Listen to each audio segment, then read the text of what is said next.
दुनिया भर के कई सारे देशों में ब्लास्फेमी एक ऐसा कानून है जो किसी भी रिलीजन के रिलीजियस फिगर के बारे में कोई शख्स ऐसी बात बोलता है जो उस रिलीजन के फॉलोअर्स को पसंद नहीं आती तो उस कानून के तहत उन लोगों को सजा दी जाती है।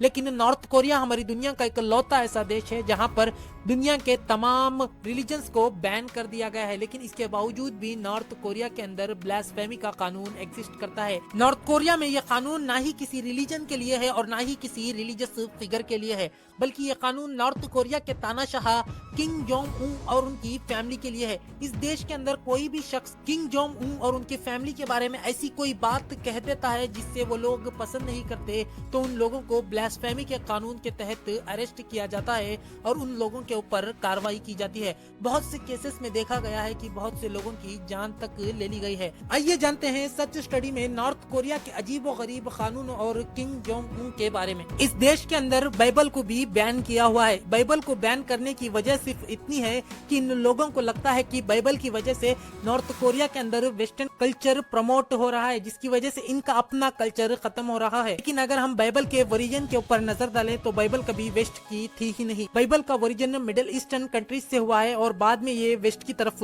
चले गई। इसी के चलते नॉर्थ कोरिया के अंदर सिर्फ एक 2 साल के बच्चे को इसलिए उम्र कैद की सजा दे दी गई क्योंकि उनके माँ बाप छुप छुप कर क्रिश्चियनिटी को फॉलो कर रहे थे और उनके पास से बाइबल बरामद हुई। हमारी दुनिया का नॉर्थ कोरिया एक ऐसा देश है जहां पर कोई शख्स अगर कोई क्राइम करता है, कोई गुनाह करता है तो ना सिर्फ उस शख्स को सजा दी जाती है बल्कि उसके फैमिली मेंबर्स को भी सजा दी जाती है। आप ये और भी ज्यादा आसानी से समझ सकते हैं हमारी दुनिया की सबसे बड़ी डेमोक्रेसी इंडिया से। इंडिया का एक स्टेट यूपी, यहाँ पर एक खास तबके का इंसान अगर कोई गलती करता है, कोई क्राइम करता है तो इंसाफ के नजरिए से अगर देखा जाए तो सिर्फ और सिर्फ उस इंसान को सजा देनी चाहिए। लेकिन यहाँ के पॉलिटिशियंस अपनी ताकत का नाजायज फायदा उठाते हुए उसके पूरे के पूरे फैमिली मेंबर्स को सजा देते हैं। उसके घर पर बुलडोजर चलवाकर उन तमाम लोगों को बेघर कर दिया जाता है। सोच के देखिए हमारी पूरी दुनिया की सबसे बड़ी डेमोक्रेसी के पॉलिटिशियंस अपनी पावर का नाजायज फायदा उठा सकते हैं। ये ऐसा देश जो सालों से डिक्टेटर्स के कब्जे में रहा है, उस देश के लोगों की हालत क्या होती होगी।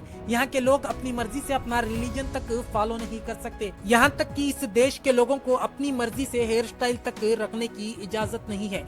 ये वो अलग अलग हेयर स्टाइल हैं 28 जो किंग जोंग उन ने सेलेक्ट किए हुए हैं। मर्दों को 5 से 7 सेंटीमीटर के बीच में बाल रखने की इजाजत है, जबकि औरतों के केस में भी अलग अलग 28 हेयर स्टाइल हैं। इस देश के अंदर फॉरेन म्यूजिक बैन है। अगर कोई शख्स सुनता हुआ पकड़ा जाता है तो उस शख्स के ऊपर कड़ी से कड़ी कार्रवाई की जाती है। इस देश के अंदर अलग से एक फैशन पुलिस भी मौजूद है जिसका काम सिर्फ इतना है कि डिक्टेटर किंग जोंग उन जैसे कपड़े कोई और ना पहने। अगर कोई शख्स फैशन पुलिस के नजर में आ जाता है तो उस शख्स को फौरन अरेस्ट किया जाता है और उसके ऊपर कड़ी से कड़ी कार्रवाई की जाती है। इस देश के अजीबोगरीब कानूनों के ऊपर कई सारी वीडियोस बन सकती हैं। अगर आपको हमारा वीडियो पसंद आया है तो आप हमारे चैनल सच स्टडी को सब्सक्राइब कीजिए। हमारे चैनल पर और भी ऐसे ही इंटरेस्टिंग वीडियोस हैं, उन वीडियोस को भी जाकर देखिए। हमारे वीडियो को ज्यादा से ज्यादा शेयर कीजिए, लाइक कीजिए, कमेंट कीजिए।